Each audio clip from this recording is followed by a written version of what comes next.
Aloha and welcome to my talk, Office Drama on macOS. My name is Patrick Wardle. I am a principal security researcher at Jamf and also the creator of the Mac security website and tool suite, Objective-C. So today we're going to be talking about malicious Office documents on macOS. First, we're going to detail recent attacks targeting Mac users, attacks that leveraged macro-laced documents. Then we'll discuss methods of analyzing these attacks. For example, how to extract the embedded macros, and also how to analyze the document payloads. As the current attacks are kind of lame, somewhat constrained, for example, by the SANDBOX, I wanted to dig into this a little more, and we'll talk today about a new exploit chain that combines what was at the time a handful of 0 days to bypass the SANDBOX and Apple's latest security mechanisms. We'll end by discussing generic methods to detect and thwart some of these attacks. All right, so let's dive in. We're going to start by looking at recent macro-based attacks targeting Mac users. Now, first, you might be wondering, what is a macro? Well, I've added the official Microsoft documentation on the slide, but in short, a macro is embedded executable code in Microsoft Office documents. In other words, it allows one, as I mentioned, to add executable code into a file, into a document. So as we can see on the slide, what I've done is I've inserted a macro into a Word document that will display a pop-up that says "Hello World." Now, we'll talk about this more later in the talk, but since I've placed this code within the auto-open subroutine, if the user has enabled macro, this code will be automatically executed anytime they open the document. Now, from a security point of view, you might be thinking, this sounds like a horrible idea. And you're right. Placing executable code within documents, really just a terrible idea, which attackers have abused for years. In fact, the infamous Melissa virus, which was around all the way back in 1999, you guessed it, was a macro virus. Now, to be fair, Microsoft has added some mitigations, for example, alerts and sandboxing, but as we'll see, this has not fully mitigated the threat. So traditionally, these macro-based attacks have targeted Microsoft Windows systems due to two main reasons. First, macros are a Microsoft creation and only work in Microsoft products. That is to say, they're not going to work in Apple's Office apps such as Pages or Numbers. And then Windows computers, especially in the past, were far more prevalent, especially in the enterprise. Now, this is definitely changing. We're seeing a lot more Macs, especially in the startup scene and also in the enterprise as well. And so in short, there are more Macs, and a lot of them are running these Microsoft Office products, which means there's just more targets for hackers. So now let's take a look at some recent attacks targeting Mac users, attacks that leverage macro-laced documents. So first, in this section, we're going to look at these at a high level. In the next section, though, we're going to dive into discussing exactly how to extract and analyze the payload of these malicious documents.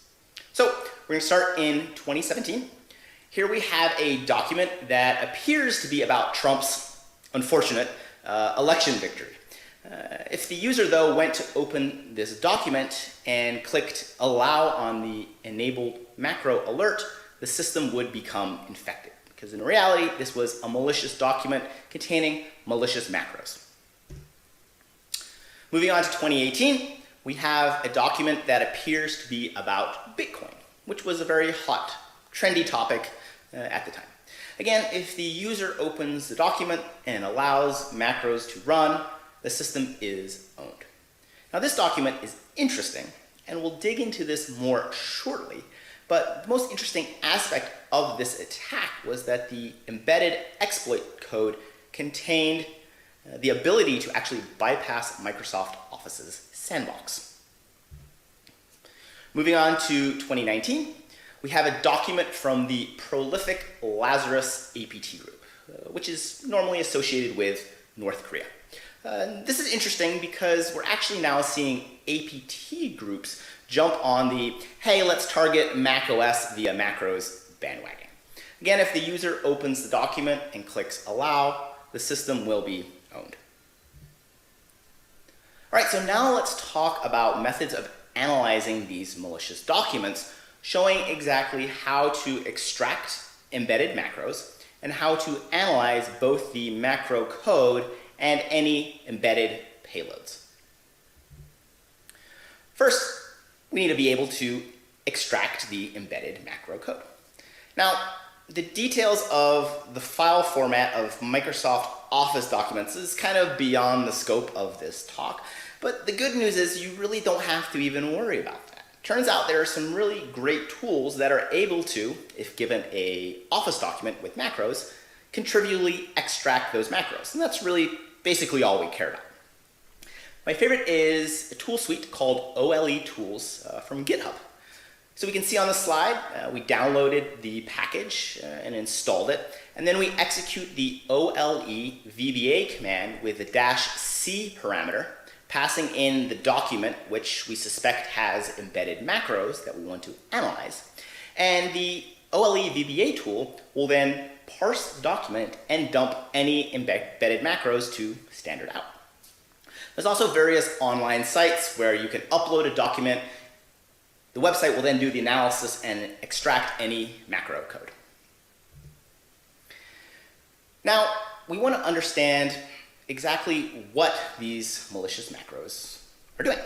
So let's briefly return to the documents that we discussed in the first part of the talk, and for each of these, look at exactly what the malicious macro code is doing. So again, starting at the one from 2018, we can use the OLE VBA tool to extract the macros. And I've cleaned up the macros a little bit and placed them on the screen. So we can see on the slide, there is a subroutine called Fisher that is invoked via the auto-open method. The auto-open method is a Microsoft API, and as its name implies, any code placed within this API will be automatically executed if and only if the user has enabled macros when opening the document. So if we assume the user has clicked allow to the embedded macros, let's look at what the Fisher subroutine does. Again, as it will be automatically executed each time the document is opened. So the first thing it does is it builds a base 64 encoded string, and then it decodes and executes that via Python. If we manually decode this string, we can see its Python code, which is unsurprising as it's passing it to Python to execute. So what does this Python code does? Well, first thing it does is it checks to see if popular security products, for example, Little Snitch, is running. And then it downloads a second stage payload from securitychecking.org. It then decrypts this payload using RC4 and executes this. Now, this code might look familiar if you spend a lot of time kind of looking at these attacks, and that's because this payload is actually Empire, which is a well-known open source Python backdoor. Now, you might be wondering, okay, what is it downloading and executing as its second stage payload? Well, unfortunately, the command and control server was offline at the time I did this analysis, but it's likely that it's simply Empire's second stage payload, which gives attackers full access over the infected system. Moving on to the Bitcoin document. Again, this one was from 2018. Using the OLE VBA tool, we can again extract the embedded macros. Interestingly, this also contains encoded Python and what appears to be an embedded property list. That's interesting. So let's take a closer look. First thing we do is we decode the Python. Since it's base 64 encoded, it's very trivial to do. You can either do that via an online site that provides base 64 decoding, or I just do it via the command line via a Python shell.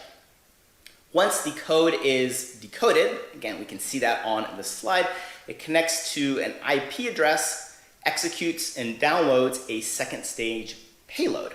It turns out this command and control server was still online during the time of my analysis, so I was actually able to get a copy of this second stage payload, which turned out to be Metasploit's Meterpreter. Again, interesting to see attackers leveraging open source agents in second stage payload. Meterpreter affords remote access of an infected system. Now, if you recall at the beginning of the talk, we kind of said that the most interesting thing about this particular document was its ability to escape out of Microsoft Office's sandbox. So, recent versions of Office run in a sandbox, which is good, and it means that if code is executed within the context of the process, for example, macro code executing within a Word document, it is highly contained. It's limited by what it can do. It's still in the sandbox. So it can't do things like persist the backdoor or even access the user's files. From a security point of view, this is very good. However, Mac security researcher Adam Chester found a very neat way to escape the sandbox and posted a guest blog about this on my Mac security website, Objective-C. In short, he found that Microsoft Office had a sandbox exception that was based on a faulty regex that would allow sandbox code to create a file anywhere on the system. So what Adam was able to do was, via macro code running in the context of the sandbox, create a launch item that on the next login would be executed outside the context of the sandbox. And he used a property list in order to do that. So when I was analyzing this document, I said, okay, this code looks very familiar. And I, read Adam's blog and posted it on my site. And it turns out that the attackers had likely also read this blog and took Adam's code verbatim, 100% copy and paste, and embedded it into their Office document. So this would mean that on unpatched systems, they would be able to break out of the sandbox and cause more havoc, more mayhem. Finally, if we extract the embedded macro code from the Lazarus group document, we can see it's pretty basic. In this case, it's not even encoded. So, what does it do?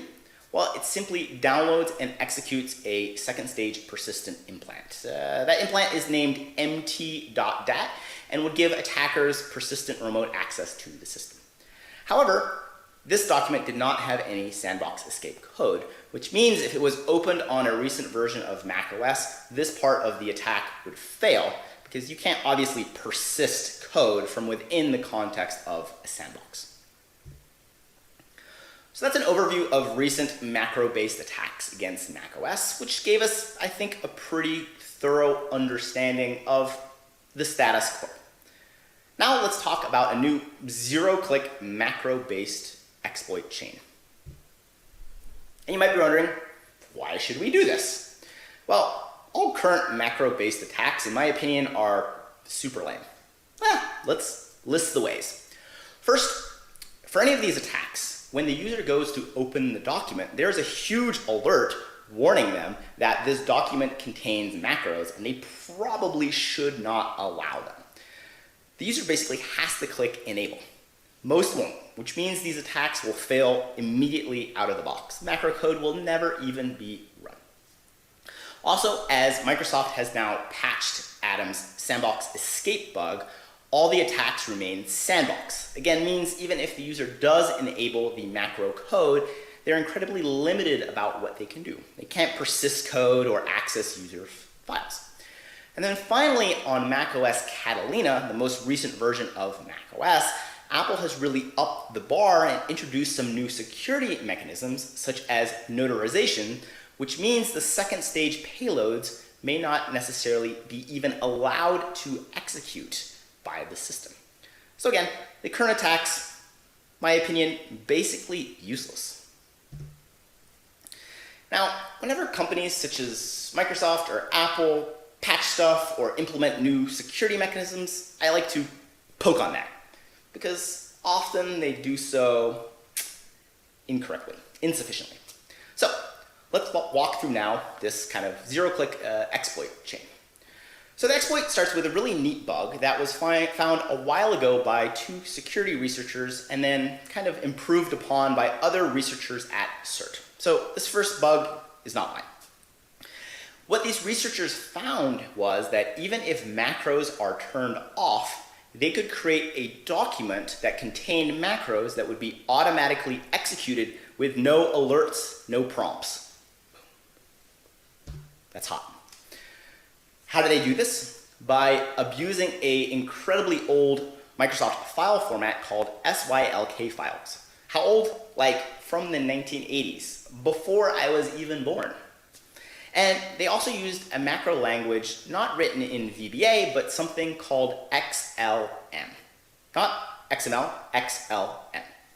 Now, Microsoft loves to support old file formats for compatibility reasons. So yeah, these old file formats still work even in recent versions, specifically in Excel.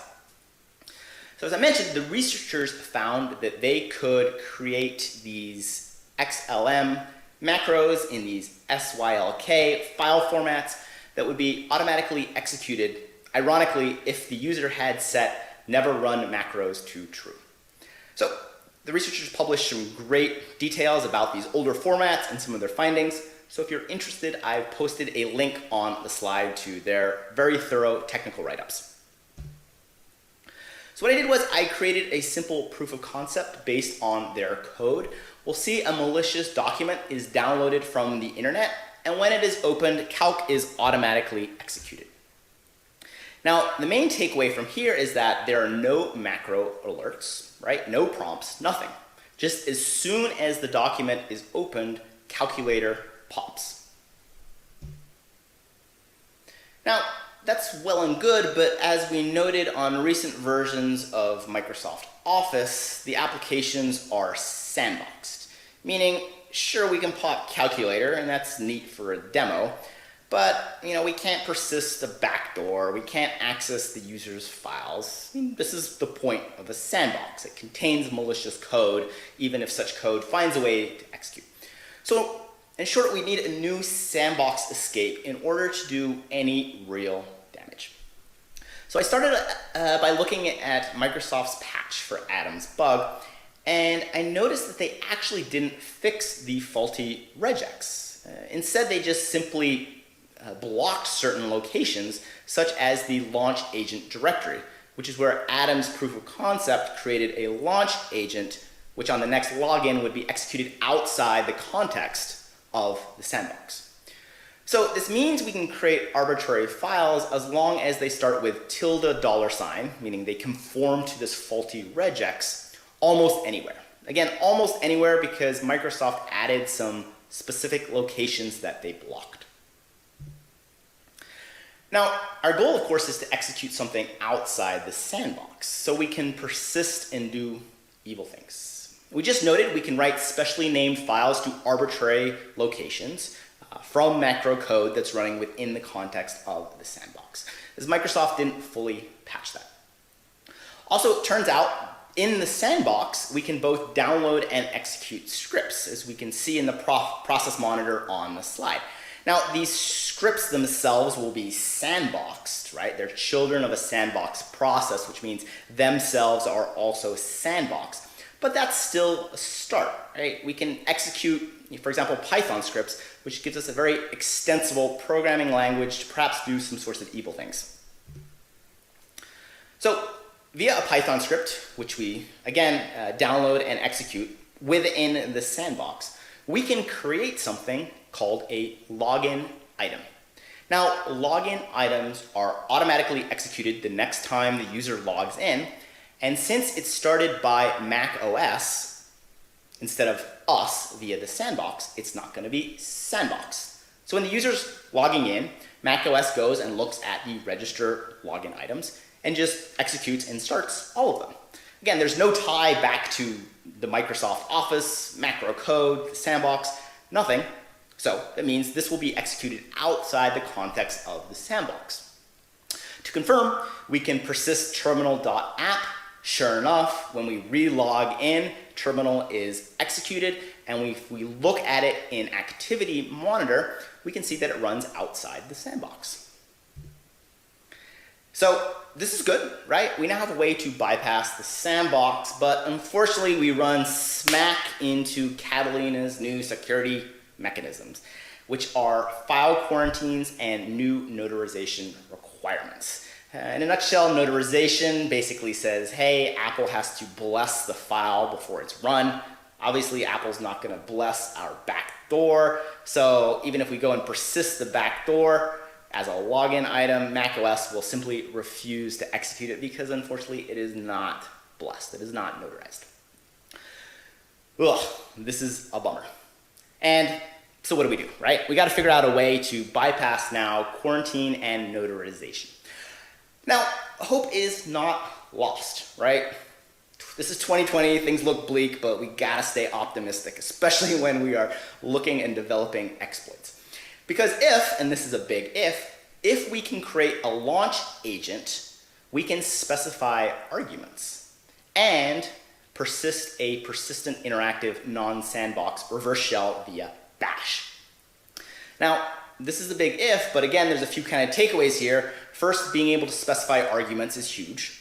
And then also, if we can specify or persist rather an interactive shell, it's going to be running outside the sandbox, which is going to do things like allow us to remove quarantine attributes, which means that notarization checks will not even be performed. This would be great. But recall that Microsoft's patch for Adam's bug explicitly blocks the creation of launch agents. Bummer. So we kind of have like all these pieces, but we just can't quite put them together. Frustrating. So we can escape the sandbox via a login item, but login items can't take arguments, and they also can't be a random binary because notarization will block it. So in other words, all we can do is persist an Apple binary, again, with no arguments.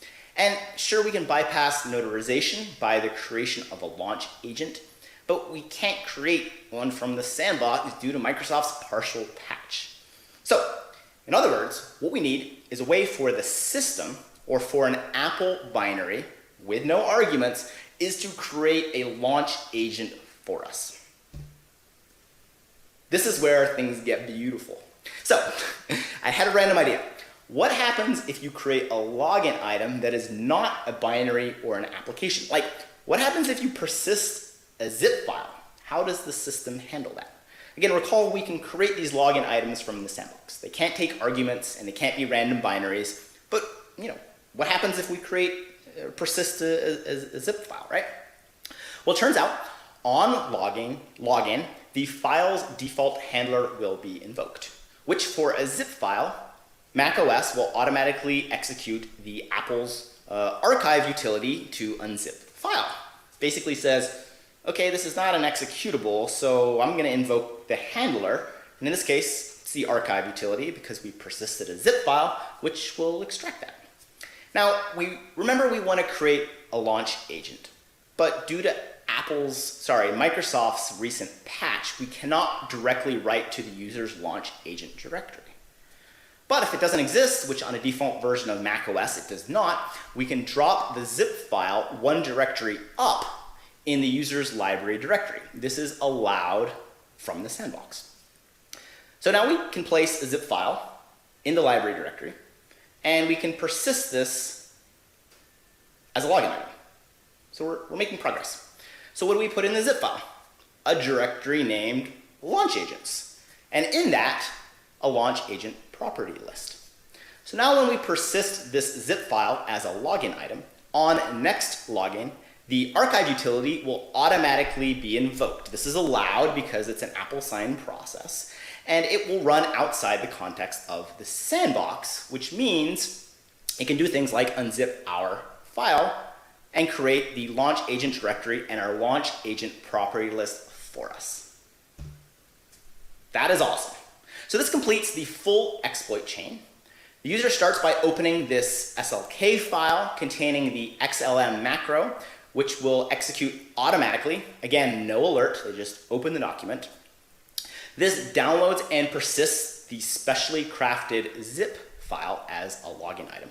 On next login, the archive utility will be automatically invoked, and in the background, we'll extract this zip file, thereby creating a launch agent for us. And on next login, the login agent will be automatically executed with our arguments, which we can put in the property list, and we'll execute our bash-based interactive backdoor.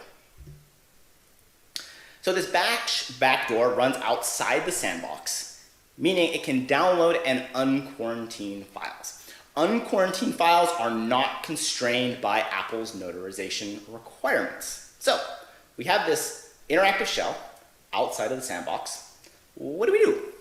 Well, we decided to persist something. And I thought it'd be extra funny to persist a repurposed, clearly not notarized version of Windtail. And you can see on the slide, when I finally got this all working in the Slack channel at work, I was clearly pretty stoked. All right, so let's now kind of shift gears and talk about defending against these attacks and some generic methods of detection. First thing, as a responsible security researcher, I reported all these vulnerabilities to Microsoft and Apple. Microsoft responded and said, this is a known issue on the Apple side. And I was like, well, yeah, because I told Apple as well. So I have no idea what Microsoft did. No CVE, no bug bounty. Bummer. Apple said, thank you for your report, and then nothing. I waited a long time and checked back in with Apple, and they said, oh yeah, we patched that back in 10.15.3. Again, no CVE, no bug bounty, classic Cupertino. Let's talk briefly though about how to detect this, these attacks and perhaps other Mac malware as well. So the first thing let's talk about is process monitoring, leveraging Apple's new endpoint security framework. It turns out it's pretty easy to create a process monitor to detect something I call suspicious children. Suspicious children processes. As we can see on the slide, we can now detect when an Office application, for example, Excel, spawns a child process that is, well, suspicious. So regardless of the reason, of the exploit, if it was a macro, buffer overflow, if you see Excel spawning curl and then Python, that's bad news. Something is amiss. We can also detect a wide range of attacks, including the exploit chain we just talked about this, by monitoring the file system for persistence. Persistence is just the way that malware or perhaps an exploit chain escapes out of the sandbox or ensures that it's automatically re-executed when the system is rebooted or the user re-logs in. So again, we can use Apple's new endpoint security framework, and we can monitor for files specifically related for ones to persistence. So here, for example, on the slide, we can detect now that a login item was created that does not point to an application or a binary, which is normally the case when a login item is created, but instead to a zip file. This is a huge red flag and kind of shows that our exploit is executing. So at Jamf, we implement such monitoring logic in a framework we call MonitorKit. We then feed that monitoring data, as well as our analytics and rules, into Apple's game logic engine for evaluation. This gives us a powerful endpoint detection capability, uniquely tailored for macOS. And kind of neat, not to really brag, but based on our current rules, we were actually able to detect this exploit chain with no a priori knowledge. Pretty neat.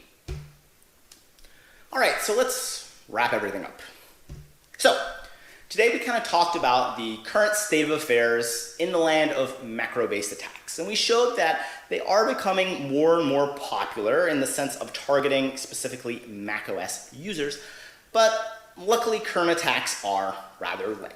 However, we should not be lulled into a sense of complacency because it showed us pretty easy to actually create a zero-click exploit chain that, if the user would open a document, would both escape the sandbox and bypass all of Apple's recent security mechanisms. Again, at the time, on a fully patched macOS system. However, we ended by showing that by leveraging Apple's new endpoint security framework, we can generically detect these and other attacks. I briefly want to thank a variety of people. First and foremost, you all for virtually attending my talk. Hope you're all staying safe and healthy. Also to Jamf for putting up with my many shenanigans, and also all the amazing companies that support Objective-C.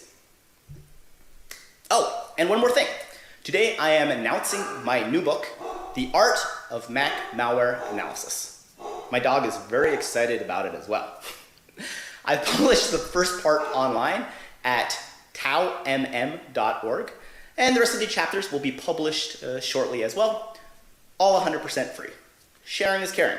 So if you're interested in learning more about Mac malware, exploits, persistence, debuggers, disassembling, check out the site. So again, that is a wrap. Thank you so much for attending my talk, and hopefully see you in person at Black Hat 2021. Aloha. Well, thank you for attending my talk. We now have a live Q&A session, so if there's any questions about my research or my talks, ask away.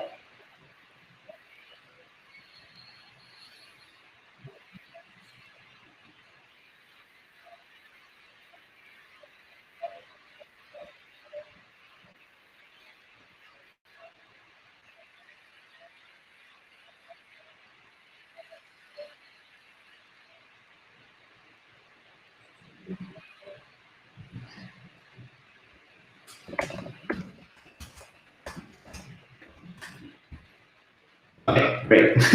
Audio. I saw a meme on Twitter earlier that said, you know, you're on mute is the meme of 2020.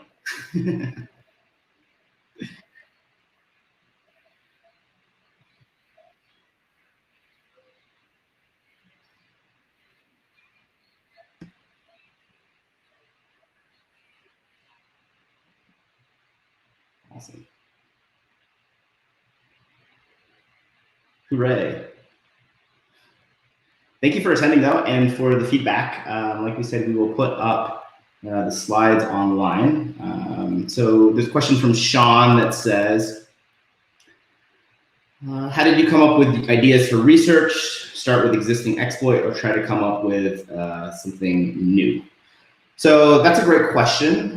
So I was kind of looking at these macro-based attacks, these document-based attacks, and seeing if they would be kind of still a threat. And luckily, because all the patches were applied, they were, as we mentioned, kind of not really going to work against patched systems.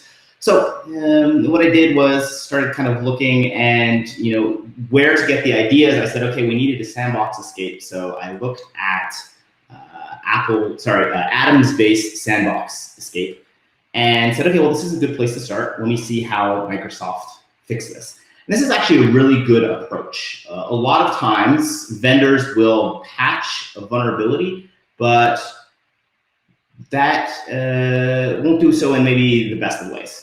So for example, they will patch one specific code path, but not actually really address the systemic or underlying cause. And that was exactly what happened in this case. So basically looked at how Microsoft patched it, and that was the idea, looking at the patch for the existing escape. And then I saw it wasn't really comprehensive, so that allowed me to find a sandbox escape. Then I basically said, okay, I need to create a way to kind of break out or get around Apple's notarization requirements. And I just really kind of thought long and hard about it for a few different days. And there had been some previous research using the archive utility. So what I try to do is really just stay abreast of other people's security research, and then also look at how vendors patch and fix things. So when I find a bug or kind of need pieces to put an exploit chain together, I kind of have all these ideas, and generally something falls together. So great question. That's kind of where I get the questions. Next question, why did you not assign CVEs? That's actually a great question. So, like I said, I reported this vulnerability to Apple. They said this issue was not CVE worthy. It's Apple's prerogative apparently.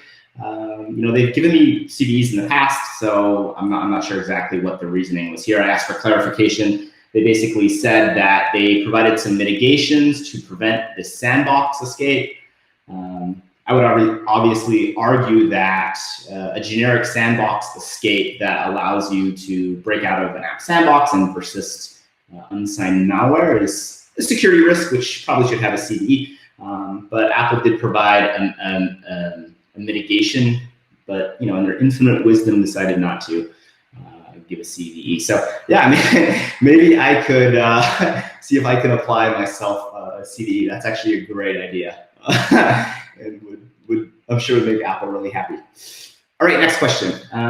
Troy asks, are you seeing an increase of Macs and thus cyber attacks increasing on macOS endpoint as well? If so, could it be correlated with work from home?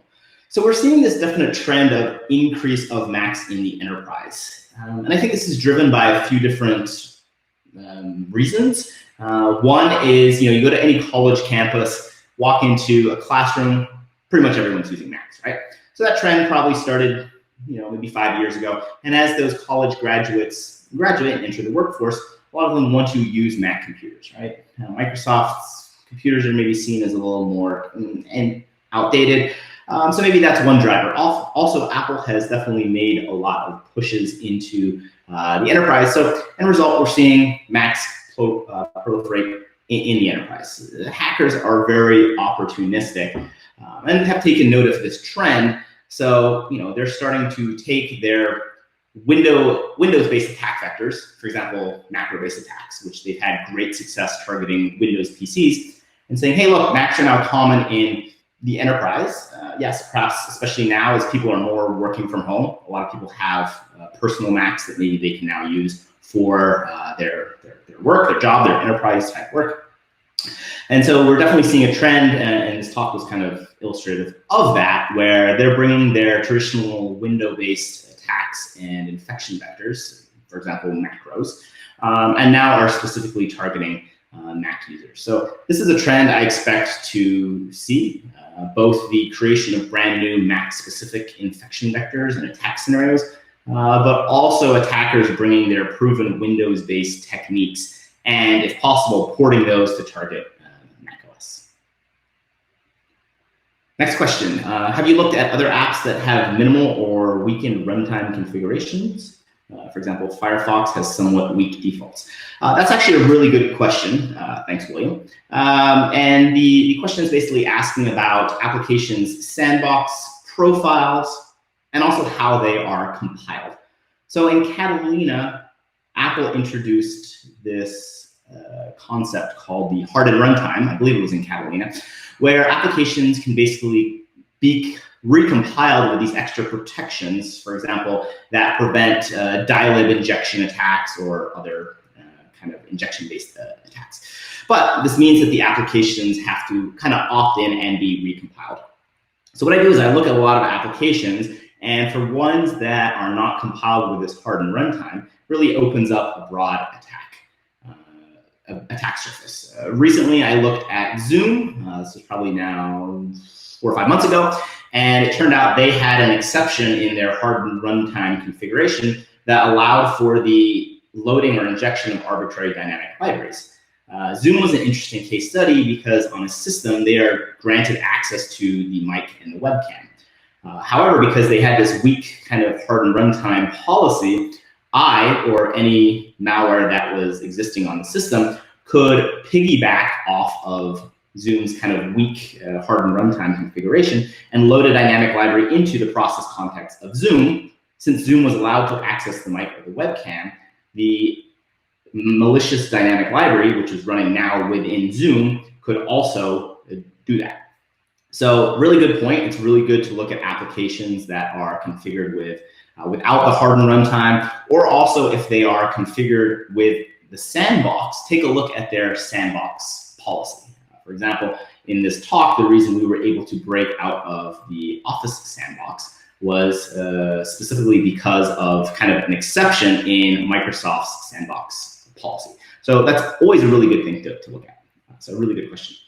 Next question, can you compare and contrast the new security features native to Catalina versus Jamf implementations.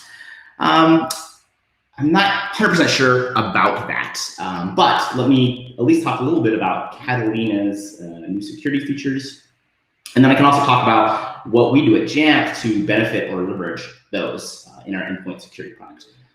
So Catalina does a lot of great things. We mentioned the notarization. That will stop a lot of attacks where the user is basically tricked into running a piece of malware. I'm sure you're all familiar with, like, hey, browse the website, there's a pop-up saying Flash is out of date, download and install this Flash update.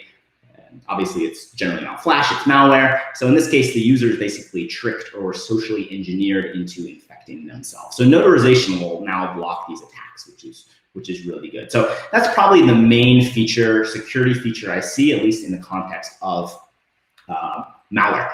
But as we showed in this talk, exploit-based attacks, which we'll probably see an uptick in, are generally able to bypass the notarization constraints. There's also some very creative adware and malware that we've seen that basically instructs the user how to bypass notarization. So if you kind of like right-click on the file and click open, it'll give you a prompt that says, hey, are you sure you want to allow this? And you can click OK, even if the application or the package is not notarized. So we've seen malware basically instruct the user how to install that. So there are ways to kind of bypass. There's still maybe some gaps. So what we do at Jamf is, as I mentioned, we leverage Apple's new endpoint security framework, which is also a new security feature of Catalina. And this allows us to very efficiently do things like monitor for new processes, monitor for persistence attempts. So for example, if we see a process being started that is unnotarized, that's something we're gonna flag. Like, we don't care how it was run, if it was the user kind of right-clicking and launching it, kind of sidestepping the Catalina requirements, or if it was an exploit like the one we talked about today. We basically just don't care. We're basically saying, hey, look, unnotarized code is running. You know, this should normally be blocked. Clearly, the attacker or the malware found a way around this. You know, it'd be interesting to figure out how and why, but right now let's block that because that's not something that normally should be run.